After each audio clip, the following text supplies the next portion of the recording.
Hello students, मैं सूरज कुमार आप लोगों का स्वागत करता हूं अपने यूट्यूब चैनल पे। स्टूडेंट, आज हम लोग डिस्कस करने वाले हैं इन्वर्स हाइपरबोलिक फंक्शंस को।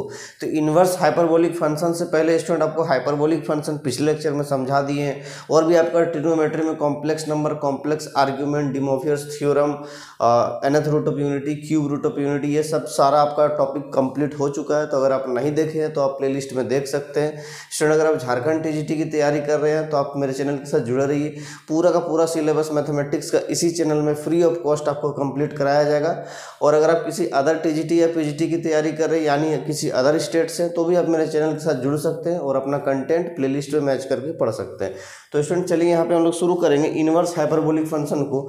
लेकिन इन्वर्स हाइपरबोलिक फंक्शन को शुरू करने से पहले थोड़ा सा और चीज़ हम ऐड करना चाहेंगे। पिछला लेक्चर में आपको हम कुछ थोड़ा चीज़ नहीं बता पाए थे, जो कि मेरा क्लास का ड्यूरेशन जो थोड़ा ज़्यादा हो गया था, तो हम नहीं बता पाए थे। ठीक है, तो आज हम इसमें उसी में ऐड कर दे रहे हैं। देखिए, हाइपरबोलिक फंक्शन जो कि हम बता रहे थे, तो हाइपरबोलिक फंक्शन में आपको हम डिफ्रेंशिएशन नहीं पढ़ाए थे। हाइपरबोलिक फंक्शन का डिफ्रेंशिएशन यानी कि साइन एच एक्स का डिफ्रेंशिएशन क्या होगा, कॉस एच एक्स का डिफ्रेंशिएशन क्या होगा, टेन एच एक्स का डिफ्रेंशिएशन क्या होगा, कोसेक का क्या होगा, सेक का क्या होगा, कॉट का, यानी जैसा आप सर्कुलर फंक्शन में जो नॉर्मल वाला पढ़ते हैं हम लोग डिफ्रेंशिएशन, तो ट्रिग्नोमेट्री का, तो ट्रिग्नोमेट्रिक रेशियोज का, तो इसमें हाइपरबोलिक साइन, हाइपरबोलिक कॉस, ये सब का डिफरेंशिएशन क्या होगा, लगभग सारे का ही सेम एज इट इज। जिस तरह सर्कुलर फंक्शन में हम लोग पढ़ते हैं कार्टेशियन प्लेन, आर्गन प्लेन में जिस तरह पोलर फॉर्म होता है, कार्टेशियन फॉर्म होता है, जैसा कि हम लोग sine cos tan cosec sec cot का पढ़ते हैं डिफरेंशिएशन, इसमें भी वही आता है, लेकिन थोड़ा बहुत डिफरेंस हो जाएगा। ठीक है, तो वो डिफरेंस यहाँ पे आपको हम बता देंगे, तो आपको याद करने में आसानी हो जाएगा। तो पहला जो है साइन एक्स का डिफरेंशिएशन, आपको पता ही है कि कॉस एक्स होता ही है। तो साइन, हाइपरबोलिक साइन का भी डिफरेंशिएशन हाइपरबोलिक कॉस होता है। D by d x of sine x, sine h x लिखे, साइन एच एक्स का डिफरेंशिएशन कॉस एच एक्स होता है। मतलब इसमें कोई चेंजिंग नहीं, एज इट इज सेम। ठीक है, यहाँ तक में तो कोई दिक्कत नहीं। अब आप पढ़े होंगे कि कॉस एक्स का डिफरेंशिएशन माइनस साइन एक्स होता है, लेकिन यहाँ पे थोड़ा सा चेंजिंग आ जाएगा कि कॉस एच एक्स का डिफरेंशिएशन साइन एच एक्स होता है, यहाँ पे माइनस नहीं आएगा। ठीक है, तो पहला तो हम एस्ट्रिक मार्क यहाँ पे लगा देते हैं थोड़ा सा, ताकि आपको जो है कि किस में चेंजिंग है वो आपको समझ में आ जाएगा। यहाँ पे देखिए, कॉस एक्स का डिफरेंशिएशन माइनस साइन एक्स होता है, लेकिन कॉस हाइपरबोलिक का डिफरेंशिएशन साइन हाइपरबोलिक होकर नेगेटिव नहीं आएगा। तो पहला मैं एस्ट्रिक मार्क लगा दें कि ये थोड़ा सा अलग है। ठीक है, अगला देखिए, टेन एक्स का डिफरेंशिएशन आप पढ़े सेक स्क्वायर एक्स होता है, और यहाँ पर भी टेन हाइपरबोलिक का डिफरेंशिएशन देखिए सेक हाइपरबोलिक का स्क्वायर है। ठीक है, मतलब tan h x is equal to का डिफरेंशिएशन सेक हाइपरबोलिक एक्स का स्क्वायर, मतलब ये एज इट इज कोई चेंजिंग नहीं। कोसेक एक्स का आप पढ़े हैं, cosec x cot x minus cosec x cot x पढ़े हैं। ठीक है, यहाँ पे कोई चेंजिंग नहीं आएगा इसमें भी। जैसा कि पढ़े हैं कोसेक एक्स का minus cosec x cot x होता है, यहाँ पर भी देखिए हाइपरबोलिक के साथ में भी वही सेम सीन है। ठीक है, इसमें भी कोई दिक्कत नहीं। सेक एक्स का पढ़े हैं सेक एक्स टेन एक्स, ठीक है, लेकिन यहाँ पे एक एक्स्ट्रा नेगेटिव आ रहा है। अगर सेक हाइपरबोलिक होगा तो minus of sec hyperbolic into tan hyperbolic, मतलब इसमें थोड़ा सा चेंजिंग है, तो इसमें हम थोड़ा सा एस्ट्रिक मार्क लगा देते हैं। ठीक है, तो दो एस्ट्रिक मार्क आ गया। और तीसरा क्या आ जाएगा, देखिए कॉट एक्स का पढ़े हैं माइनस कोसेक स्क्वायर एक्स। ठीक है, तो दो चीज में आपका चेंजिंग आ रहा है ना। तो साइन का तो कोई दिक्कत नहीं, साइन ही रहता है। कॉस में थोड़ा चेंज, टेन का सेक स्क्वायर होता है, यहाँ पे टेन का सेक स्क्वायर हो गया। ठीक है, कोसेक एक्स का क्या पढ़े हैं minus cosec x cot x, तो यहाँ पर भी वही सेम चीज़ है। सेक एक्स का क्या पढ़ा है सेक एक्स टेन एक्स, तो यहाँ पर माइनस आ गया। तो दो चीज़ में आपका थोड़ा चेंजिंग हो गया। बाकी कॉट एक्स का आप minus cosec H square x पढ़े हैं, कॉट एक्स का माइनस कोसेक स्क्वायर एक्स है, तो यहाँ पर भी कॉट हाइपरबोलिक का minus cosec H square x हो गया। ठीक है, तो इसमें कोई दिक्कत नहीं है। तो चेंजिंग दो ही चीज़ में है, तो किस में है, एक कॉस में है और सेक में है। दोनों भाई है, एक दूसरे का रेसिप्रोकल है। ठीक है, और इस इन्वर्स वाला भी, अभी तो इन्वर्स खैर अभी हम डिस्कस करेंगे ही, लेकिन इन्वर्स वाला भी थोड़ा सा यहाँ पे हम डिस्कस कर दिए हुए। इसका डिफरेंशिएशन पहले ही बता देते हैं, कोई दिक्कत नहीं है। देखिए, साइन इन्वर्स हाइपरबोलिक रहेगा, साइन हाइपरबोलिक का इन्वर्स रहेगा तो 1/√अंडर ऑफ एक्स स्क्वायर प्लस 1 होता है। दूसरा, कॉस हाइपरबोलिक का इन्वर्स रहा तो 1/√अंडर एक्स स्क्वायर माइनस 1, साइन में एक्स स्क्वायर प्लस 1, कॉस में एक्स स्क्वायर माइनस 1। ठीक है, लेकिन यहाँ ध्यान रहे कि एक्स का वैल्यू 1 से बड़ा होना चाहिए। ठीक है, नहीं तो फिर गड़बड़ हो जाएगा। अगर x का वैल्यू 1 से छोटा हो जाएगा तो फिर रूट के अंदर में नेगेटिव हो जाएगा, रूट के अंदर में नेगेटिव हो जाएगा तो वैल्यू इमेजिनरी हो जाएगा, इमेजिनरी नहीं होना चाहिए। ठीक है, तीसरा, टेन हाइपरबोलिक इनवर्स का 1/√1 माइनस एक्स स्क्वायर, इसमें मॉड एक्स लेस देन 1 होना चाहिए, नहीं अगर नहीं हुआ तो फिर नीचे अनडिफाइन हो जाएगा, तो फिर दिक्कत हो जाएगा। ठीक है, आप पूछेंगे सर बाकी और 3 कहाँ है, तो और 3 को हम इसीलिए नहीं लिखेंगे क्योंकि उसका जरूरत आपके एग्जाम्स में नहीं है। TGT PGT exams, teaching exam में ये 3 जो चौथा पांचवा छठा हम चाहे तो लिख सकते थे, आपका कन्फ्यूजन बढ़ेगा, आपको याद रखने में दिक्कत होगा, इसलिए हम उसको नहीं लिखे। लिखने में क्या जाता है, लेकिन आपका जरूरत यही 1 2 3 है। ठीक है, इसमें आप 6 का 6 याद कर लीजिएगा। 4 तो एज इट इज आपको नॉर्मल ट्रिग्नोमेट्री वाला है, बाकी 2 में थोड़ा सा चेंजिंग है, वो आप देख लीजिएगा, माइनस प्लस का चेंजिंग है, बाकी कोई प्रॉब्लम नहीं है।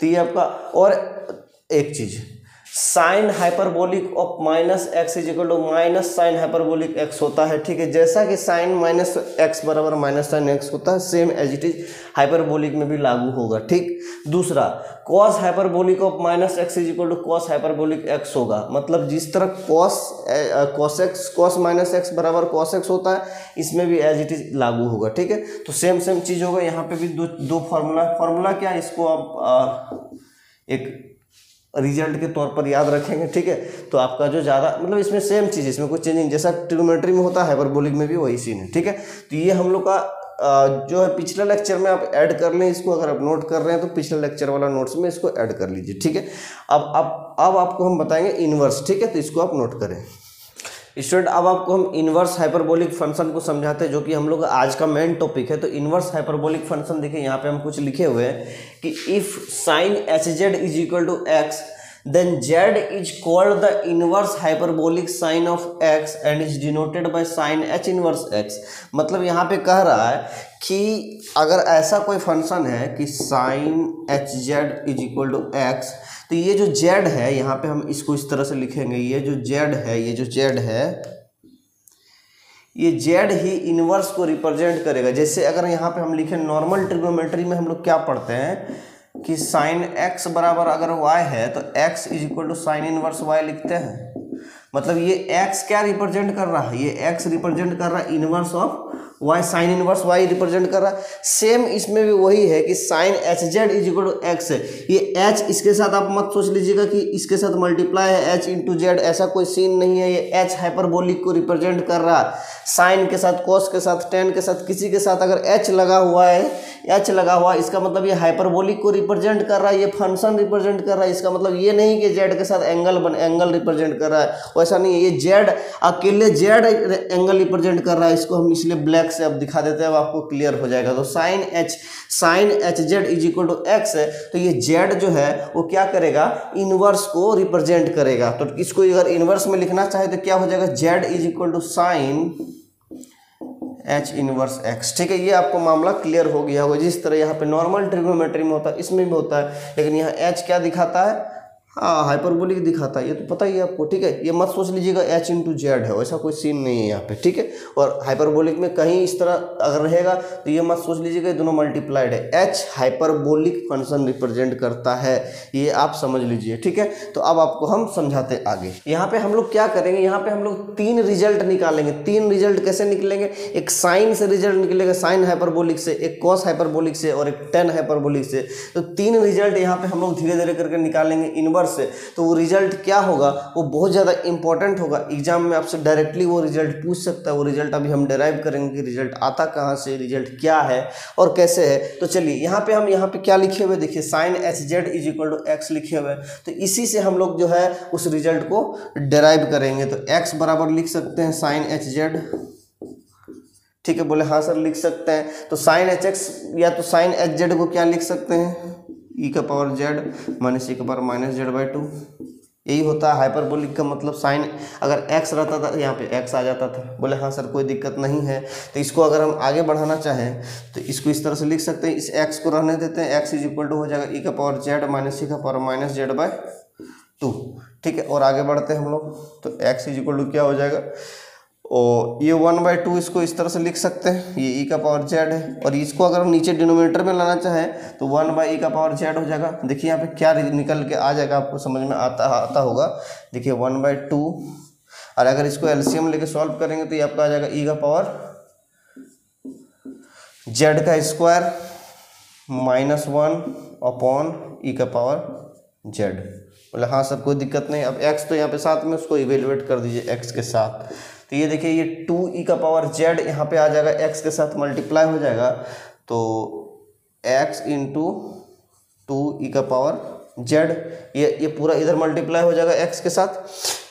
ये इसके बाद इसको लिखें दिस इक्वल टू दिस है। अगर आप इसको चाहे तो बीच बीच में इसको अगर कन्फ्यूजन हो रहा है तो इसको इस तरह से भी लिख सकते हैं, हम आपको कर देते हैं। रुकिए, बहुत सारे स्टूडेंट को कन्फ्यूजन हो रहा होगा यहाँ पे, तो हम कन्फ्यूजन दूर कर देते हैं।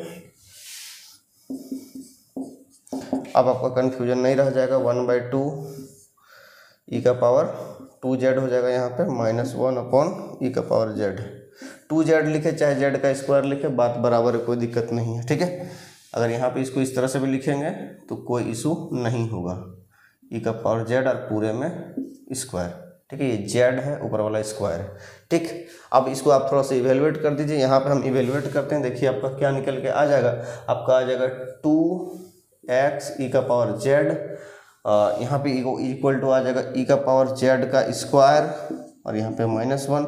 अब इसको अगर हम और आगे थोड़ा सा सॉल्व करना चाहें तो देखिए e का पावर z का स्क्वायर, और ये इसको इधर पूरा लेके आइएगा तो हो जाएगा -2x e का पावर z -1 बराबर 0। अब यहाँ पे आप देख पा रहे होंगे ये जो एक मिल रहा है इक्वेशन, ये वाला, ये क्वाड्रेटिक इक्वेशन है। बोले हाँ सर क्वाड्रेटिक इक्वेशन तो है। क्वाड्रेटिक किस पे है? तो e का पावर z पे है। देखिए e का पावर z का स्क्वायर 2x e का पावर z -1 है ना, ax² + bx + c फॉर्मेट। बोले हाँ सर, तो ये एक क्वाड्रेटिक इक्वेशन आ रहा है। क्वाड्रेटिक किस पे है? e का पावर z पे। यहाँ पे लिख देते हैं दिस इज अ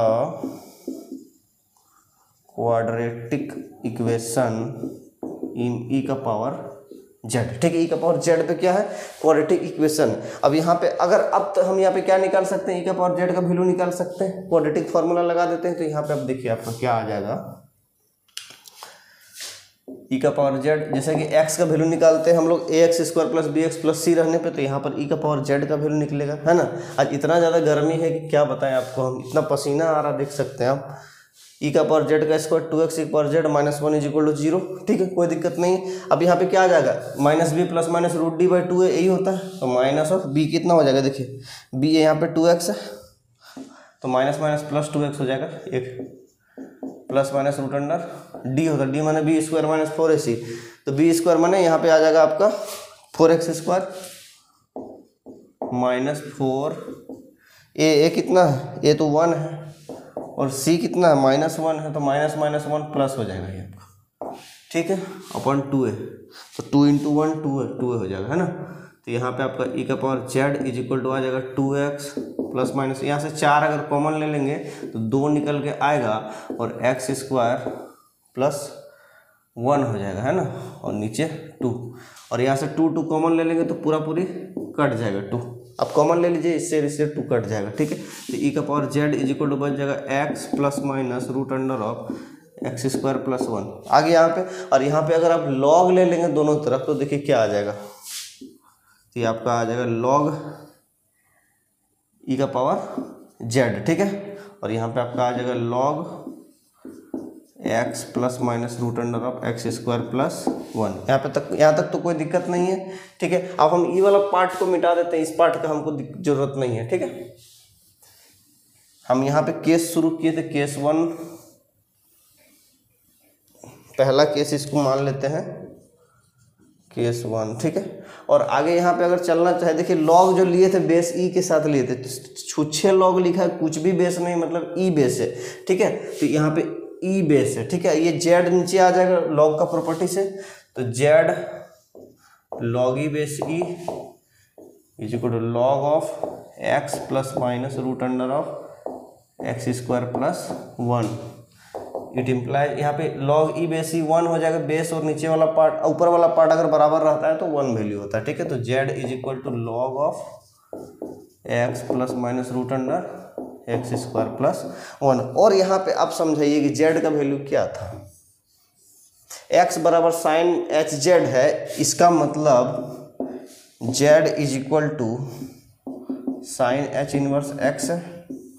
बोले हाँ सर है, तो sin h इनवर्स x का वैल्यू ये हो जाएगा? बोले हाँ सर हो जाएगा। तो यहाँ पे लिख सकते हैं sin h इनवर्स x = log of x plus minus root under x square plus 1, ये आपका एक रिजल्ट आया। लेकिन यहाँ पे आप थोड़ा सा देखेंगे तो थोड़ा सा आपको दिमाग लगाना होगा कि हमको यहाँ पे दो वैल्यू नहीं लिखना, हमको यहाँ पे आ तो दो वैल्यू रहा, देखिए एक प्लस से आ रहा है एक माइनस से आ रहा है, तो ये जो माइनस वाला वैल्यू यहाँ पे हम लोग नहीं लेंगे, हम लोग को सिर्फ प्रिंसिपल वैल्यू लिखना है, प्रिंसिपल वैल्यू लिखना है। जनरल वैल्यू एक आएगा n पाई आयोटा ऐड करके, वो जनरल वैल्यू का भी जरूरत नहीं है, और हम लोग नेगेटिव वाला वैल्यू नहीं लिखेंगे, ठीक है। आगे चल के अगर हम लोग सॉल्व करना चाहेंगे नेगेटिव वाला, तो नेगेटिव वाला का कोई मायने नहीं रह जाएगा अगर हम सॉल्व करना चाहें तो, लेकिन हम आगे नहीं बढ़ना चाहते हैं, इसीलिए हम लोग साइन एच इनवर्स एक्स को log of x plus root under x square plus 1 लिखेंगे, इसका प्रिंसिपल वैल्यू, ठीक है। जनरल वैल्यू एग्जाम से आपको नहीं पूछा जाएगा। तो ये हम लोग का एक रिजल्ट आता है, sine h inverse x equal log of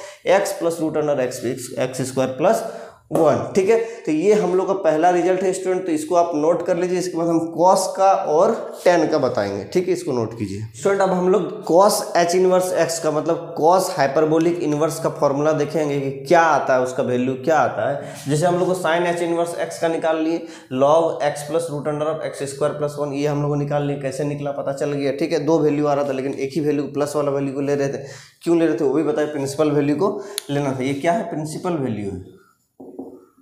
general value हम लोग को नहीं लिख रहे हैं, जनरल वैल्यू में n पाई आयोटा ऐड होगा, कॉस वाला में 2n पाई आयोटा ऐड होगा, नहीं जनरल वैल्यू नहीं पूछता है, ठीक है।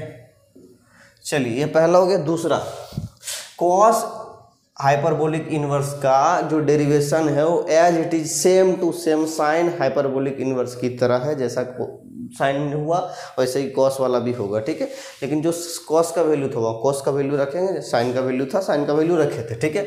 तो इसी तरह कॉस हाइपरबोलिक इनवर्स का दोनों डेरिवेशन सेम सेम, इसलिए हम नहीं कर रहे हैं, ठीक है। कॉस हाइपरबोलिक एक्स का यहाँ पे आ जाएगा value log of x plus root under of x square minus 1, ठीक है। बस एक ही चेंजिंग है, सेम टू सेम सब कुछ सेम है, जहाँ यहाँ एक्स स्क्वायर प्लस 1 है रूट के अंदर, यहाँ पे root under x square minus 1 है, बस यहाँ प्लस है यहाँ माइनस, बाकी कोई चेंजिंग नहीं है। ये हम लोग का कॉस का वैल्यू। टेन का डेरिवेशन आपको हम बता देते हैं कि टेन का डेरिवेशन कैसे करेंगे, टेन इनवर्स का, ठीक है। दो चीज़ आ गया, ये भी प्रिंसिपल वैल्यू हम लोग का है, सारा प्रिंसिपल वैल्यू ही लिखेंगे, ठीक है, जनरल वैल्यू नहीं लिखेंगे। ये प्रिंसिपल क्या होता है, जनरल क्या होता है, ये आपको पहले ही बता चुके जब आपको कॉम्प्लेक्स आर्ग्यूमेंट पढ़ा रहे थे, याद कीजिए, ठीक है। इसीलिए बोलते हैं पिछला लेक्चर बहुत ज़्यादा जरूरी है, ठीक है। यहाँ पे डेराइव कर देते हैं और यहाँ पे फॉर्मूला लिख देंगे, है ना। तीसरा जो है, मान लेते हैं x बराबर 10hz है, x बराबर 10hz है, तो z इज इक्वल टू क्या हो जाएगा, 10 इनवर्स एक्स होगा, बोले हाँ सर होगा। x बराबर 10 z बराबर 10 इनवर्स एक्स हो जाएगा, बोले हाँ सर हो जाएगा। लेकिन इसको अब हम किस तरह से डिराइव करेंगे, देखिए x is equal to 10hz है, ये 10hz को sine hz by cos hz लिख सकते हैं, बोले हाँ सर लिख सकते हैं, कोई इशू नहीं है, तो लिख देंगे। फिर तो यहाँ लिखेंगे sine hz by cos hz, कोई दिक्कत स्टूडेंट। यहाँ पे हम लोग को sine hz by cos hz आ गया, अब इसका हम लोग वैल्यू लिख देंगे, ठीक है। तो साइन hz क्या होता है, e का पावर z माइनस e का पावर माइनस z अपॉन 2, और कॉस hz क्या होता है, e का पावर z प्लस e का पावर माइनस z बाई 2। ये 2 और 2 कट जाएगा, मतलब x का वैल्यू हम लोग को आ गया e का पावर z माइनस e का power minus z upon e का पावर z प्लस e का पावर माइनस z। यहाँ तक में तो कोई दिक्कत नहीं आ रहा। अब इसको थोड़ा सॉल्व कीजिए, है ना। It implies x is equal to e का पावर जेड माइनस ऑफ, ये प्लस कर दीजिए, ठीक है, नीचे आ जाएगा, ये माइनस को प्लस करेंगे पावर वाला, तो इसमें भी इसको इस तरह से लिख सकते हैं, बोले हाँ सर लिख तो सकते हैं, तो लिख सकते हैं, तो लिखिए ना। तो ये आपका ई का पावर 2z हो जाएगा माइनस 1 अपॉन ई का पावर जेड, और यहाँ पर भी आपका ई का पावर 2z हो जाएगा, एलसीएम सॉल्व कर रहे हैं ना, और नीचे हो जाएगा ई का पावर जेड और ई का पावर जेड, ई का पावर जेड कट जाएगा। तो अब यहाँ आ जाते हैं सीधे, है ना। एक्स इज इक्वल टू क्या आ रहा, देखिए ई का पावर 2z माइनस 1 और ई का पावर 2z प्लस 1, ई का पावर 2z माइनस 1 अपॉन ई का पावर 2z प्लस 1। यहाँ तक में तो आपको कोई दिक्कत नहीं होना चाहिए स्टूडेंट। अब यहाँ पे क्या करेंगे, यहाँ पे अब हम लोग को लगाना पड़ेगा कंपोनेंडो एंड डिविडेंडो। क्या लगाएंगे, कंपोनेंडो एंड डिविडेंडो। ये आपको क्लास 11th में मैथ्स में पढ़ाया गया होगा, 11th 12th 10th में भी कहीं कहीं बता दिया जाता है, ठीक है। तो ये क्या होता है आपको यहाँ पे बता देते हैं। देखिए x/y है और यहाँ पे मान लीजिए p/q है। अगर हम कंपोनेंडो डिविडेंडो लगाना चाहेंगे तो हो जाएगा x + y upon x - y, मतलब नीचे प्लस ऊपर प्लस नीचे, नीचे ऊपर में हो जाएगा दोनों का प्लस और नीचे हो जाएगा दोनों में माइनस, ठीक है। और इधर भी वही हो जाएगा p + q upon p - q, ठीक है। ये सीन होगा। और अगर हम फिर से इस वाला पार्ट में कंपोनेंडो डिविडेंडो लगा देंगे तो ऊपर वाला फिर आ जाएगा। आप चाहे तो करके देख सकते हैं। इससे इसको जोड़िए x आ जाएगा और इससे इसको घटाइए y आ जाएगा, इससे इसको जोड़िए p आ जाएगा और इससे इसको घटाइए q आ जाएगा। अगर फिर से कंपोनेंडो डिविडेंडो लगा देंगे तो ऊपर वाला आ जाएगा, ठीक है। इसको ध्यान में रखिएगा। तो यहाँ पर भी हम लोग क्या करेंगे, कंपोनेंडो डिविडेंडो लगाएंगे। x/1 लिख सकते हैं, बोले हाँ सर लिख सकते हैं। लेकिन यहाँ पे अगर आप चाहे देखिए ऊपर में प्लस है और नीचे में माइनस है, तब कंपोनेंडो डिविडेंडो लग रहा है, तब सही आ रहा है। तो यहाँ पे देखिए ऊपर में माइनस है नीचे में प्लस है, तो क्या करेंगे, इसको रेसिप्रोकल ले लेते हैं। तो ये आपका आ जाएगा 1/x। सुविधा होता है ऐसे तो लग तो दोनों तरफ से जाएगा, लेकिन यहाँ पे सुविधा होता है। प्लस ऊपर कर दिए, नीचे माइनस कर दिए, पलट दिए, रेसिप्रोकल ले लिए, ठीक है। अब यहाँ पे कंपोनेंडो डिविडेंडो लगा दीजिए। तो यहाँ पे क्या हो जाएगा 1 + x और नीचे हो जाएगा 1 - x। यहाँ पर क्या हो जाएगा सेम चीज़, e⁻2z, e⁻2z/1, e⁻2z/1 componendo dividendo. इस पे लगा के देखिए p/q आ जाएगा, है ना, आ जाएगा। तो बस इस पे लगा दिए। अब इसको यहाँ पे हटा देते हैं, ठीक है। मामला समझ में आ गया आपको अगर नहीं समझ में आ रहा तो इससे इसको जोड़ के देखिए और इससे इसको घटा के देखिए, सेम यही चीज़ आएगा। ऊपर में जुड़ेगा, नीचे घटेगा, ठीक है। बोले हाँ सर कोई दिक्कत नहीं है, चलिए। तो यहाँ पे आपका आ गया 1 e⁻2z = 1 + x अपॉन 1 - x। कोई प्रॉब्लम यहाँ तक, बोले नहीं सर कोई प्रॉब्लम नहीं। अब यहाँ पे लॉग ले लीजिए, log e⁻2z base e = log of 1 + x/1 - x, ठीक है। चलिए अब यहाँ पे देखिए 2z बाहर आ जाएगा, log का प्रॉपर्टी लगेगा, log ऑफ 1 + x/1 - x। ये log e बेस e 1 हो जाएगा तो 2z हो जाएगा, 2z = log of 1 + x/1 - x।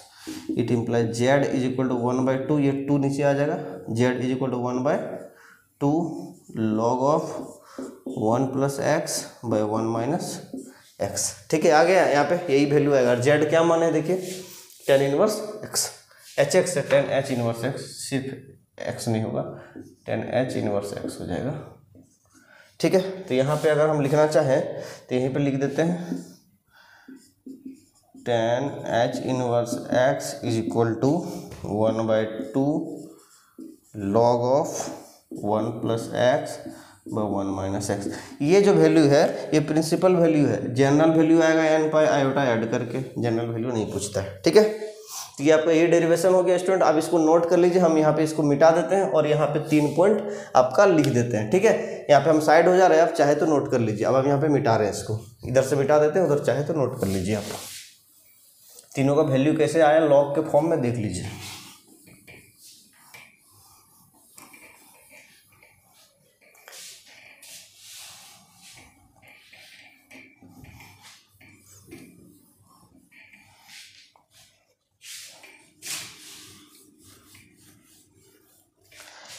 ये तीसरा फॉर्मूला यहाँ पे हम लिख रहे हैं, tan h इनवर्स x का क्या वैल्यू आया स्टूडेंट, देखिए 1/2 log 1 + x/1 - x, ठीक है। चलिए इसको हम यहाँ पे घेर दे रहे हैं, आप इसको नोट कीजिए, आगे और बताते हैं। ये भी प्रिंसिपल वैल्यू है स्टूडेंट, देखिए ये भी प्रिंसिपल वैल्यू है, स्टूडेंट। अब आपको हम पढ़ाएंगे relation between inverse hyperbolic function and inverse circular function. जैसा कि पिछले लेक्चर में आपको बताया था, रिलेशन बिटवीन हाइपरबोलिक फंक्शन और सर्कुलर फंक्शन, उसी तरह यहाँ पे इन्वर्स वाला में रिलेशन देखेंगे तो किस तरह से रिलेशन आ जाएगा। वहाँ पे कुछ कुछ रिजल्ट को देखे थे, यहाँ पर भी कुछ कुछ रिजल्ट आएगा और वो रिजल्ट्स काफ़ी इंपॉर्टेंट है। इसी इन्वर्स में से एक रिजल्ट आपको पिछला जो टीजीटी झारखंड टीजीटी का एग्जाम हुआ था उसमें पूछा गया था, ठीक है। तो चलिए यहाँ पे देखते हैं। तो हम लोग यहाँ पे लिख सकते हैं x is equal to sine h z, तो इट इम्प्लाइज यहाँ पे हम लोग क्या लिख सकते हैं, z is equal to sine h inverse x। इसको यहाँ पे रहने दीजिए, ठीक है, कोई दिक्कत नहीं। अब यहाँ से थोड़ा सा आगे बढ़िए, x इज इक्वल टू, ये साइन एच जेड को क्या लिख सकते हैं, minus iota sign iota Z. जो रिजल्ट पिछला लेक्चर में हम लोग पढ़े थे सर्कुलर और हाइपरबोलिक फंक्शन में, वहाँ से ये रिजल्ट आया, साइन एच जेड को लिख सकते हैं minus iota sign iota z. ये पिछला लेक्चर में आपको पढ़ा दिए हुए, ठीक है। वहाँ पे जेड की जगह एक्स था, यहाँ पे जेड था, कोई इससे सीन नहीं क्रिएट हो रहा, उससे कोई दिक्कत नहीं है ना। ये माइनस आयोटा के इधर लेके आइए तो यह जगह x upon 1/- iota is equal to sine iota z, ठीक है, कोई दिक्कत नहीं है। और ये माइनस को ऊपर लेके जाएंगे तो कोई इशू नहीं होगा। और 1/- माइनस आयोटा होता है तो माइनस ऑफ माइनस आयोटा हो जाएगा, और x is equal to sine iota z. ये माइनस माइनस प्लस कर देगा तो आयोटा x बराबर साइन आयोटा जेड, ठीक है। इसको इस तरह से भी लिख सकते हैं, iota z is equal to sine inverse of iota x, ठीक है। साइन एक्स बराबर आयोटा एक्स है तो आयोटा जेड, यहाँ पे आयोटा जेड है, iota x is equal to sine iota z है, यहाँ पे एंगल ही है तो आयोटा जेड बराबर क्या हो जाएगा, sign inverse of iota x. ये तो पढ़े नॉर्मल चीज़ है, यहाँ पे तो हाइपरबोलिक का कोई यूज भी नहीं है, नॉर्मल सा चीज़ है, ठीक है। तो यहाँ पे अगर हम चाहें तो इस आयोटा को इधर नीचे लेके जाइए तो जेड इज इक्वल टू हो जाएगा 1/- साइन इनवर्स आयोटा एक्स। बोले हाँ सर हो जाएगा। तो 1/- माइनस आयोटा होता तो z is equal to minus iota sine inverse iota x, और जेड का वैल्यू क्या है देखिए तो साइन एच इनवर्स एक्स, ठीक है। यहाँ पे पुट कर दीजिए तो यहाँ पे हम लोग आ जाएगा, जेड के जगह हम लोग पुट करेंगे साइन एच इनवर्स एक्स बराबर minus iota sine inverse iota x. देखिए हाइपरबोलिक टू सर्कुलर, ठीक है। तो ये पहला रिजल्ट हम लोग का आ रहा है। आपको एक अच्छा बात यहाँ पे हम बताएंगे, ये आ गया साइन एच इनवर्स एक्स बराबर minus iota sine inverse iota x. इसी तरह अगर हम लोग कॉस का करना चाहें तो कॉस का क्या आता है, हम डायरेक्ट अब लिख देते हैं, बार बार एक ही डेरिवेशन करने में अच्छा नहीं लगेगा, ठीक है। माइनस आयोटा, थोड़ा चेंजिंग आएगा, कॉस इनवर्स। ये देखिए यहाँ पे जो है ये आयोटा एक्स आ रहा है लेकिन यहाँ पे सिर्फ एक्स आएगा, ठीक है। चलिए दूसरा हम यहाँ पे बताएंगे कुछ कुछ चीज़। टेन का अगर लिखना चाहें, टेन एच इनवर्स एक्स का तो minus iota tan inverse iota x, ठीक है। इसको भी घेर देते हैं अब हम। तीन रिजल्ट ये है, एक रिजल्ट आपको कैसे आया वो समझा दिए, बाकी दो रिजल्ट आप खुद से कीजिएगा, सेम सेम चीज़ है, ठीक है। देखिए ये वाला सेकंड वाला जो क्वेश्चन है, कॉस एच इनवर्स एक्स का जो वैल्यू है minus iota cos inverse x है। देखिए दोनों में ही साइन और टेन दोनों में साइन इनवर्स के अंदर आयोटा एक्स है, लेकिन कॉस के अंदर में आयोटा एक्स नहीं सिर्फ एक्स है, इसको ध्यान में रखिएगा। और यही क्वेश्चन पिछला बार पूछा गया था झारखंड टीजीटी में, ठीक है। यही क्वेश्चन पिछला बार पूछा गया था, तो एक बार तो ये पूछ चुका था, ये वाला पूछेगा नहीं। चांस क्या बनता है यही दोनों का, इसका चाहे इसका, ठीक है, या तो इसका चांस बनता है या तो फिर इसका चांस बनता है, ठीक है। तो ये दोनों का खासा इंपॉर्टेंट हो जाता है, 1 नंबर और 3 नंबर, ये तो पूछ चुका है, ठीक है। तो ये तीनों किस तरह से आएगा एक तो बता दिए, बाकी दोनों आप खुद से निकालिए, सेम इसी तरह से निकलेगा। तो ये हम लोग का स्टूडेंट हाइपरबोलिक फंक्शन का आज एंडिंग हो जाता है, ठीक है। अभी आप पूछिएगा सर इसका क्वेश्चन काहे नहीं कराए, इसका क्वेश्चन आपसे नहीं पूछेगा, क्यों नहीं पूछेगा, खास करके झारखंड टीजीटी में। देखिए ये झारखंड टीजीटी वाला क्या है ना, दूसरा एग्जाम में क्वेश्चन पूछ सकता है, कोई इशू नहीं उसका, पूछेगा। लेकिन झारखंड टीजीटी, हम स्पेशल झारखंड टीजीटी अभी चला रहे हैं तो हम क्वेश्चन इसीलिए नहीं कर रहे हैं। सिलेबस में भाई साहब ये मेंशन नहीं है, सिलेबस में हाइपरबोलिक फंक्शन कहीं मेंशन नहीं है। और अगर इससे क्वेश्चन पूछा जा रहा है और क्वेश्चन का अंदर घुसेगा न्यूमेरिकल में, तब तो बवाल होगा ही। ठीक है, सिलेबस में लिखे नहीं और जो जबरदस्ती पूछ रहे। और ये अगर इसका थ्योरी पूछ ले रहा थोड़ा बहुत तो उसमें बवाल नहीं खड़ा हुआ। क्यों? क्योंकि बोलेगा यार ट्रिग्नोमेट्री का ही पार्ट है, पूछ लिए तो कौन चीज चला गया मेरा। ठीक है, अब कहीं से भी लिंक कर देगा तो ट्रिग्नोमेट्री का ही पार्ट है तो हम पूछ लिए थे। ठीक है, एप्लीकेशन के तौर पे हम पूछ लिए, बोले चलिए ठीक है। और अगर इसमें अगर हाइपरबोलिक एप्लीकेशन में जाएगा, मैंने न्यूमेरिकल पूछेगा, तब तो बवाल होना है, नहीं पूछेगा। ठीक है, तो सिलेबस में मेंशन नहीं है आपका न्यूमेरिकल, इसीलिए है नहीं पूछेगा। बाकी अगर कोई दूसरा एग्जाम हो जाता है, दूसरा टीजीटी पीजीटी, तो उसमें न्यूमेरिकल पूछ सकता है, उसमें प्रॉपर्ली मेंशन होगा हाइपरबोलिक फंक्शन, तो न्यूमेरिकल पढ़ाया जाएगा। लेकिन यहाँ पे इसमें मेंशन नहीं है तो हम इसका न्यूमेरिकल नहीं कराएंगे, इसका थ्योरी पे ही संतुष्ट रहिए। एक क्वेश्चन पिछला बार में आया था, यही सेम चीज बता दिए। सेकंड वाला क्वेश्चन सेम टू सेम यही पूछा था, 4 ऑप्शन दिया हुआ था, देख लीजिएगा अगर क्वेश्चन नहीं देखे हैं तो। ठीक है, बाकी आपको हम सारा टाइप बता दें कि क्या क्या हो सकता है। इससे पहले भी 3 फॉर्मूला बताएं इनवर्स में, ठीक है, लॉग के फॉर्म में, उसको भी जरूर देख लीजिएगा, कुछ भी पूछ सकता है आपका एग्जाम में।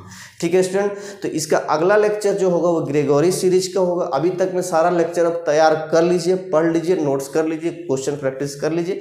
ग्रेगोरी सीरीज आपका अगला लेक्चर होगा। स्टूडेंट, ये वीडियो अगर अच्छा लगा तो लाइक जरूर कीजिए। आज के लिए इतना ही, थैंक यू।